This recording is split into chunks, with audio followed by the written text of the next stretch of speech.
Hello and welcome to our second part for section 5.3. Today we're going to be looking at integrated rate laws. So this is a little bit different from the differential rate laws that we were looking at earlier in this section. So it might be a little bit more difficult to grasp. So that's the reason why I decided to make this video to help you along the way. We're going to go through a few practice problems today as well. And then we are also going to look at the concept of half-life too, in terms of reactions. So let's get right into it. We are going to be looking at the rate laws for zero, first, and second order reactions. So if you remember, when we have the rate law, okay, the rate law is equal to K, which is our constant, times the concentration of A. That's one of our reactants, and that's to the power of N, so that's the order. So that could be a 0, 1, or 2 for our purposes here right now in this section, okay?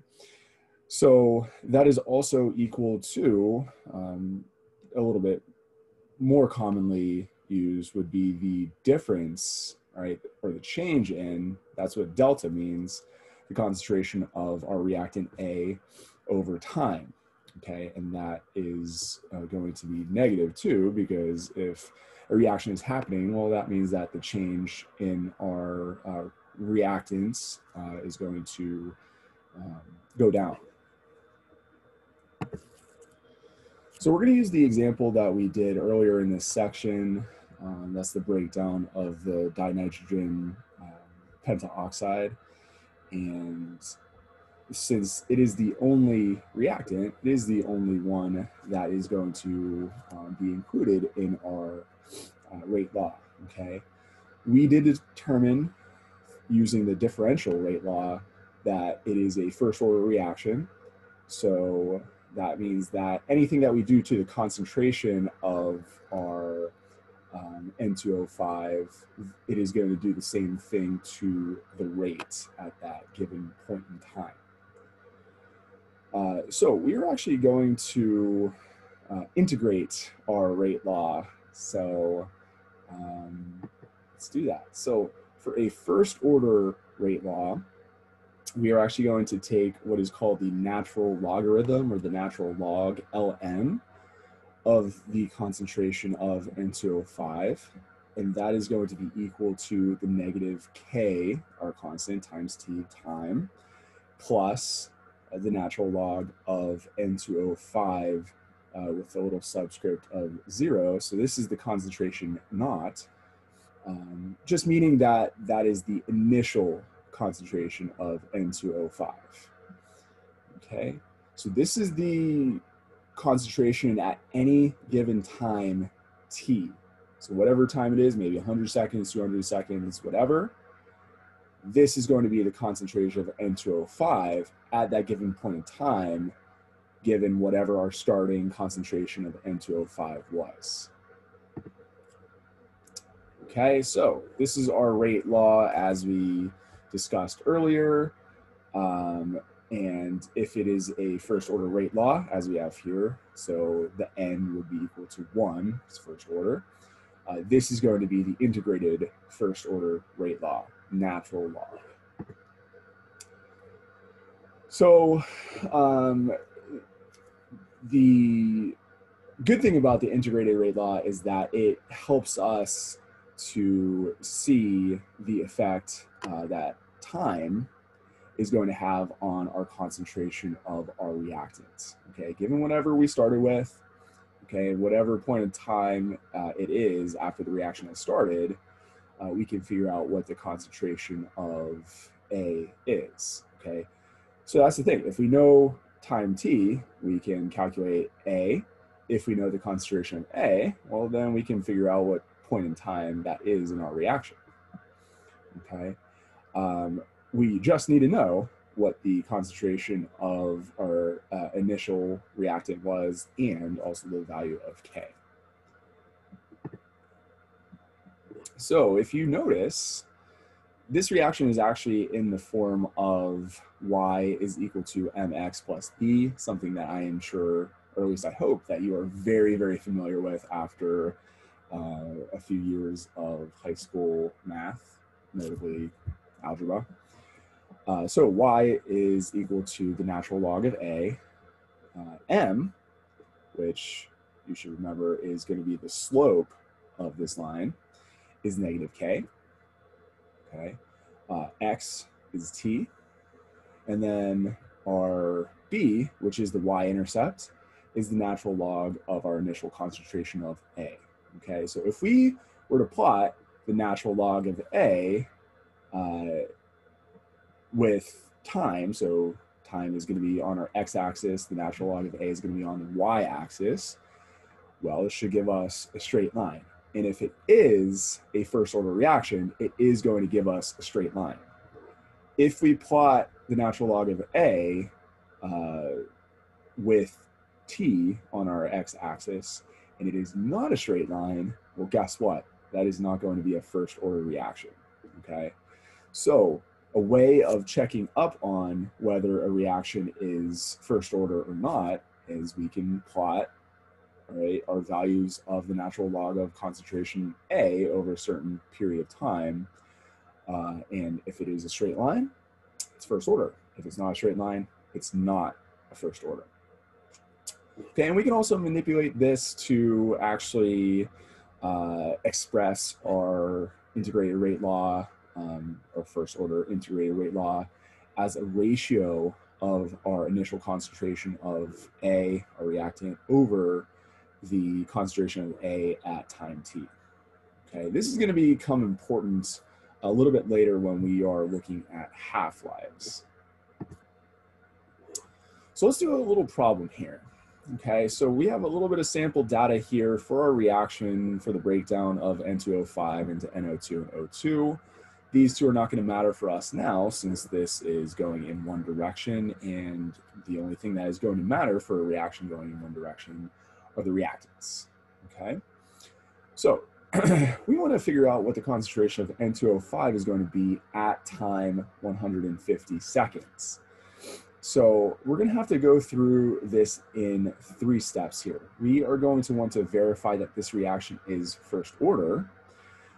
We are going to then use that information to calculate the rate constant. And then we can use our integrated rate law with the rate constant that we just calculated to determine what the concentration of N2O5 is at 150 seconds, okay? So it's not as easy as the data point being right here in our data table. We're gonna have to figure out, okay, at time 150, which is between here and here, what our concentration is going to be. So one thing that you should know is if you get a value that is either greater than 0.0500 or less than 0.0250, it's probably not right. Actually, it's definitely not right. So that is just common sense right here, right? If at 100 seconds we're at this point, and if at 200 seconds that we're at this point, well, 150 is between these two, so our concentration has to be somewhere between these two values. All right, so first step, let's verify that this reaction is first order. Well, all there is to do for this is to plot our data. So we can plot the concentration of N2O5 over time, and we get this. All right, well, this doesn't tell us that this is first order because this is not a straight line and it's not the natural log. So we're gonna need to take all of these values and calculate the natural log, which I have done for you, and then plot each of those natural log values over time. And we end up with this. Okay, cool. So this is indeed a first order reaction according to our data, taking the natural log of each of these data points at each point in time, and then plotting them on a graph, and we get a straight line. Okay, so let me show you how I did this. I used Google Sheets, which are really, really nice and convenient. So I basically took this data and I just copied it into here. Okay, so the time values, the concentration of N2O5, and then I calculated these. So obviously in class and on the AP test, you're going to have to use your calculator for this.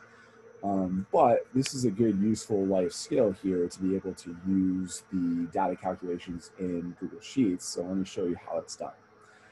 So we plotted this to sets of data, the time, concentration of N2O5. And then all I did was I entered the data point here. So all you had to do, I'm just going to get a clean box here, or cell, and you go to insert, and then go to function, and well, natural log is not conveniently up here in the commonly used one, so we're going to have to go to all. You can see that I was already here earlier today. So this is all alphabetical, and the natural log is just ln, just as you saw in our equation there. So all I have to do is click on that, and that gives us this. So it's the natural log of something. So I'm going to have to click on a box. So I'm going to click on that, C3, that's our concentration. So if I want the natural log of the concentration, then I'm going to have to click on whatever that concentration is, press enter, and I get that. The cool thing about Google Sheets is that it'll now autofill this. So all of these boxes right here are the natural log of the rest of these boxes here. So you can do that. You can press check mark. So I did. I'm going to undo that though. Show you another way.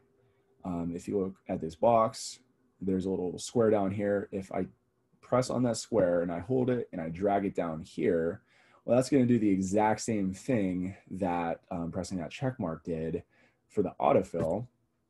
It is going to apply the natural log of the concentration. So here you can see, right, this is for C4, which is this box. This is the natural log of C5, which is this box. So that's really cool, really convenient, saves a lot of time. Okay, so I decided to take this data, plot it. I don't really have time to show you how the graphs work, but I will at some point maybe show you this. So I just plotted these two here, all right, the concentration of N2O5 over time, and I got that. All right, not a straight line. Therefore, if this was a straight line, it would be zero order. It is not, therefore not zero order. All right, that's good because we think that it should be a first order. Okay, so on my second graph, I took the time again. That's our independent variable. And then I took the natural log, our dependent variable of N2O5. And I plotted it, and I got that. Okay, so that's where those graphs came from. You will have access to this through this presentation. These points of data here are ones that are relevant for another practice problem later on. Okay, let's get back into this. All right, so again, we verified that this is first order because natural log of our concentration over time is a constant slope, straight line, etc. Okay, first order. So that being said, well, we can calculate our rate constant since we know that the integrated rate law is going to be this. Okay, we have our sample data here.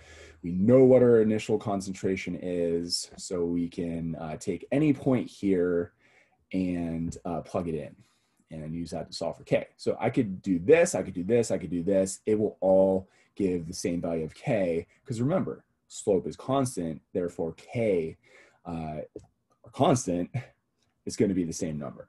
Okay, so taking any of these data points here will give us the same value of K in this equation. All right, so let's plug them in. I chose to use the time 50. So plugged in the time, plugged in the concentration of N2O5 at that point in time, and then the initial concentration, which is this right here. Okay, then we can start calculating. Well, I guess I've subtracted this to get it over here, get it on the same side, try to isolate the K. Calculated those two. So the natural log of 0.0707 was negative 2.649, subtracted with the natural log of 0.1000, which here is negative 2.303. Remember, subtracting a negative is going to be adding it. Okay, so calculate those two. we'll end up with negative 0.346.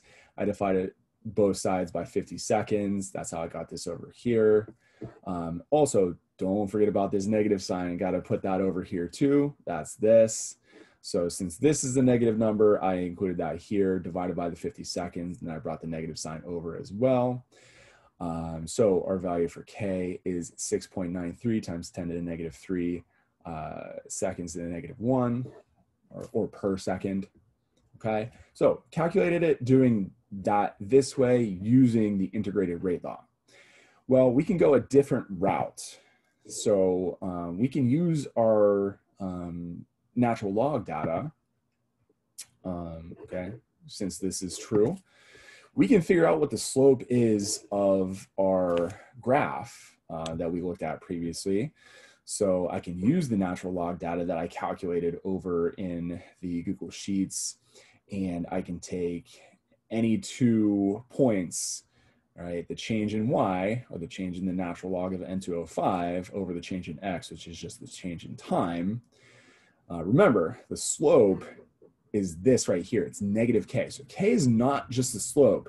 K is the negative value of the slope. Therefore, whatever value we calculate here for the slope is going to be equal to negative k. Don't forget that. Okay, so let's plug in some numbers. Again, I got these from the data points in the chart that we just looked at in Google Sheets. Just plug them in. I decided to use 100 seconds and 0 seconds. I know that, you know, I probably should have used this data point, but I didn't think about that until after I calculated all these and put these together. So it's okay. Any 2 sets of data here is going to still give us the same slope, because remember, this slope is constant. It's a straight line. Okay, so I took the natural log of this value, which is negative 2.996. Subtracted that with the natural log value here, negative 2.303, over 100 seconds minus 0 seconds, calculated those out, end up with negative 6.93 times 10 to the negative 3 seconds to the negative 1. Okay, that's great, but remember, k is the negative value of this. Therefore, k is equal to the negative slope, 6.93 times 10 to the negative 3 seconds to the negative 1, the same value that we just calculated using the rate law. Okay, so you can go 2 different routes here. Both of them work. So now that we know the value of k, well, we can use the integrated rate law, plugging in 150 seconds. Okay, so we know k, we know t, that's 150 seconds, and we know the initial concentration of N205, this right here. So let's plug in all those numbers. Okay, value of k, 6.93 times 10 to the negative 3. The time, 150 seconds. Please ignore this. I forgot to remove that. It is not moles per liter times seconds. Just erase that. And then the natural log of 0.1000 moles per liter. That's our initial concentration there. Calculate out those numbers. This is going to give us negative 1.04. This is going to give us negative 2.303 if we go to another decimal point. But that gives us negative 3.34. Okay, so this is not the answer because remember, we still have the natural log over here. So how do we solve for N205 if we are taking the natural log in this equation? Well, the natural log is a value using E, which is Euler's number, a constant. It's equal to 2.718, a value that your calculator does for you. But if we want to solve for N205, we have to take the anti-log or take this value and set it as the exponent to E. So E, 2.718 to the power of negative 3.34 gives us 0.0354 or 3.54 times 10 to the negative 2 moles per liter. So let's do our common sense check. Is 0.0354 in between these 2 numbers, which 150 seconds is between those 2 time points? Yes, it is. Okay, so it at least makes sense there. But hey, we can also take a look at our graph and estimate the value. So if we're looking at just the concentration versus time, we can look at 150 seconds and go up here. It looks like this is at about 0.0375. But remember, we're not going to have a straight line between these 2 points. It would really be a curve. I wasn't able to get a nice curve on this, so I just decided to use the straight line points. It's okay. It would really be a little bit lower than this. So that fits in with our data. All right, now let's talk about half-lives. So we are getting there, don't worry. If we take the integrated rate law using the ratio, if you remember, this is what we looked at last. Well, we can use this with the half-life concept. So just the amount of time that it takes for our reactant to reach half of its original concentration. And this could be at any point in time. It doesn't have to necessarily be half of our initial concentration. We can pick any point in time and say, okay, how long is it going to take until we have half of this? So we can calculate that. Well, at time t 1/2, subscript 1/2, half-life, the concentration of A is going to be half of the initial concentration. Okay, so the initial concentration divided by 2. Well, we can plug this value in for our concentration of A, and well, that cancels out our initial concentrations. And we have 2 to the -1 down here. That's going to go up in our numerator. So the natural log of 2 calculated out to be 0.693 over K. That is equal to our half-life. Okay, the amount of time that it takes until we have half of our initial concentration.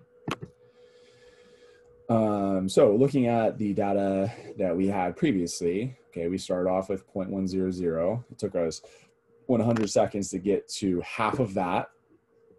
It took us another 100 seconds to time 200 to get half of this. And then it took us another 100 seconds to get half of what we have here. Okay, so keep in mind, this number right here, right, this is not, you know, half of this. It is not, you know, it is half of this. Okay, so we went through one half-life, we went through a second half-life, we went through a third half-life, and that at 400 seconds, we would have gone through another half-life. So the deal with a half-life for a first-order reaction is that the time that it takes to get half of our original concentration does not depend on A. It does not depend on whatever that initial concentration is. So if we take a look at our equation here, well, yeah, absolutely. So our half-life T is only dependent on the value for K, which is constant. So that means that our half-life for a first-order reaction is constant. So that's a really cool concept because radioactive decay, so the radioactive breakdown of substances occurs over time and is constant. So we can use that to date certain things if we know the amount of, or the concentration or the ratio of whatever our substance in question is. Well, we can use that information to figure out how old it is. That's pretty cool. Okay, so let's do a sample problem using our first order half-life equation. Okay, so we're looking at something that has a half-life of 20 minutes. We need to figure out how much time it is going to take for this reaction to be 75% complete. Maybe you can figure this out just by looking at these numbers, but let's calculate this out so that you know when something may not be quite this simple. So first things first, let's calculate out K. So we don't know K yet. However, we do know what the half-life is. It's 20 minutes. Let's plug that in. So we solve for K. K is equal to 0.693 over the half-life. So 0.693 over 20 minutes, excuse me, that's equal to 3.47 times 10 to the negative 2 minutes to the negative 1. All right, now we can take the integrated rate law, now that we know the value of K, and we can figure out what T is going to be when we are 75% complete. However, we don't know what we initially started with. We don't know how much we're going to have when it is 75% complete. However, we can do some pretty nifty things here. So if the reaction is 75% complete, well, that means that we only have 25% of our initial concentration left, okay? So our concentration of A at this given time is going to be 25% of the initial concentration. So let's plug that in. We got that right there. And well, this and this cancel out. So that's going to leave us with 1 over 0.25 or 4. So we can calculate out the natural log of that, which gives us 3.47 times 10 to the negative 2 minutes per negative 1. And that's times T. All right. So the natural log of 4 is equal to our value of K times T. And then we solve for T. So we take the natural log of 4, calculate that out, divide by the value of K, 3.47 times 10 to the negative 2 minutes per negative 1. Calculate that out, we end up with 40 minutes. Okay, so now here's the thing. 75%, that's a good number to remember. Well, that is going to be equal to 2 half-lives, right? Because we went to 50%, that's 1 half-life. Then half of 50% again is going to be 25%. So that gives us 75%. So what this tells us, when a reaction is 75% complete, it's gone through 2 half-lives. So really all we had to do was multiply this by 2. However, it's always good to be able to calculate this out because it's not always going to be this simple. What if I asked you if this was 80% complete? Well, you would definitely have had to calculate this out in this way. All right, so that was all for first order reactions. Now let's take a look at second order and 0 order rate laws. I promise we are almost done. So the rate law for a second order reaction, okay, just like what we had before, the change in the concentration of A over time, that is equal to K times the concentration of A squared. So remember, second order, the value for N is 2. Well, if we determine the integrated second order rate law, it is not the natural log of our concentration of A, it is the inverse or the reciprocal 1 over the concentration of A, and then again over here, our initial concentration, the inverse of that. So if we were to plot the inverse of our concentration of A over time, if it is a second order reaction, guess what? That's going to give us a straight line. Okay, if we plot the inverse or the reciprocal here, 1 over the concentration of A for each point in time, that should give us a constant slope or a straight line, okay, when we plot that. So just like with the first order rate law, where it was natural log of A, if the natural log of A shows a constant slope, that's first order. And if we have 1 over the concentration of A, and that shows a constant slope, that's a second order reaction. Now for a 0 order rate law, this is a lot easier. Well, for a 0 order rate law, we know that if we plug in 0 for N, this concentration to the power of 0 is going to be 1. And the rate is going to be equal to K, telling us that the rate is constant. So if we just plot the concentration of A over time, the integrated rate law of a zero order reaction, that's going to give us a constant slope. So if we just take the concentration data of our reactant and plot that over time, that gives us a constant slope. And that tells us that it's a zero order reaction, where it does not matter what our concentration of A is at any given point in time, the rate is going to remain the same. Okay, and now what about the half-lives for second order and zero order reactions? Well, we're going to do the same thing that we did before for our first order reaction. Okay, well, we're going to plot the, we're going to plug in the initial concentration divided by 2 for our concentration of A. Okay, and when we calculate all this out, we're going to end up with the half-life being equal to 1 over K times the initial concentration of A. So here's the deal.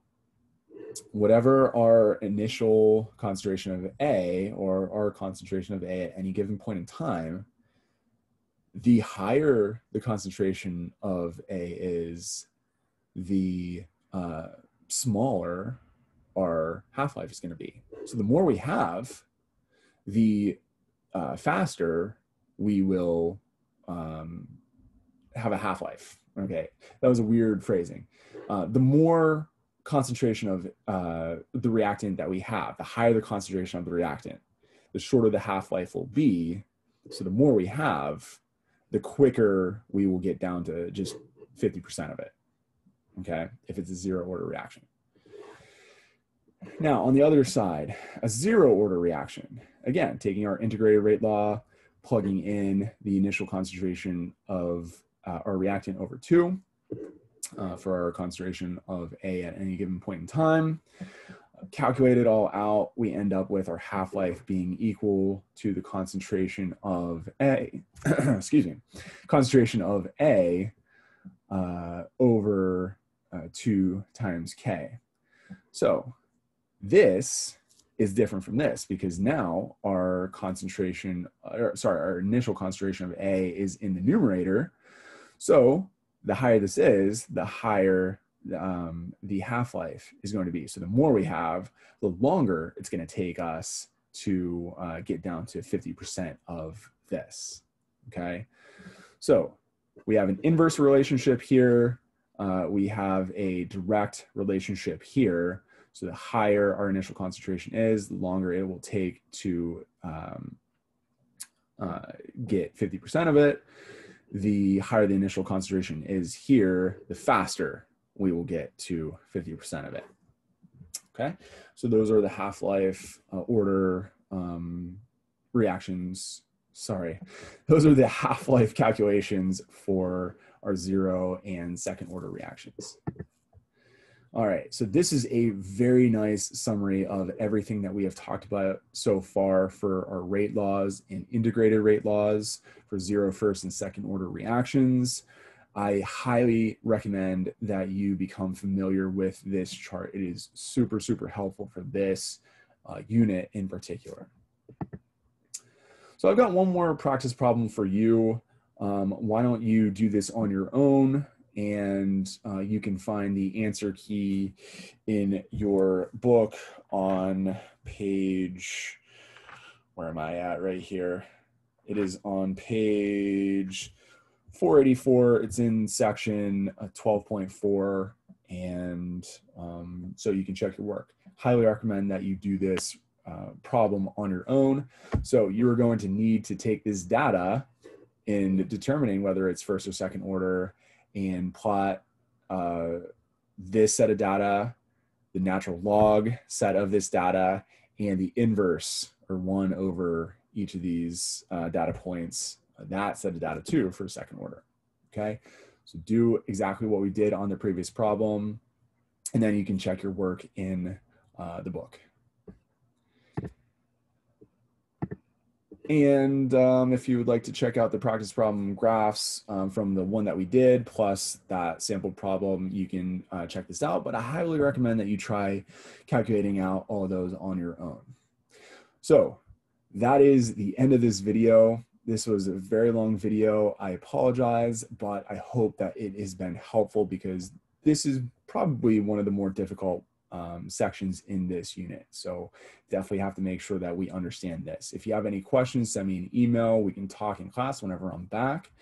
But regardless, have a nice day.